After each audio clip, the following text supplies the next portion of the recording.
The ABC's finance specialist Alan Kohler is also a former editor of The Age and the Australian Financial Review.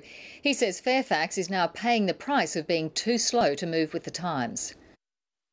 One of the reasons I was sacked by Conrad Black as editor of The Age in 1995, apart from falling circulation, was that I made a few speeches predicting the eventual demise of newspapers as a result of the internet. I was also talking to the staff about the impending loss of classified advertising and what that might mean for journalists. The boss wasn't pleased.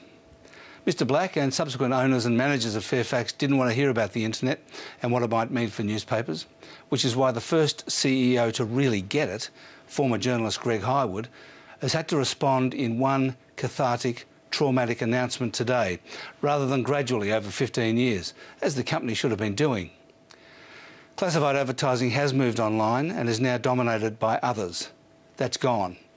3/4 of Fairfax's readers are now online, mostly for free. Only 1/4 of them are in print, and that figure is still declining. Nobody has any idea where it might stop.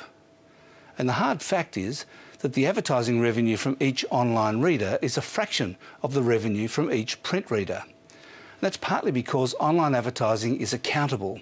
Advertisers know what works and how well it worked. There's an old saying that half what you spend on advertising is wasted. You just don't know which half. Well, traditional media has relied on the half that's wasted. Online, there's no wastage. Is it the end of newspapers? Well, not yet, but maybe eventually.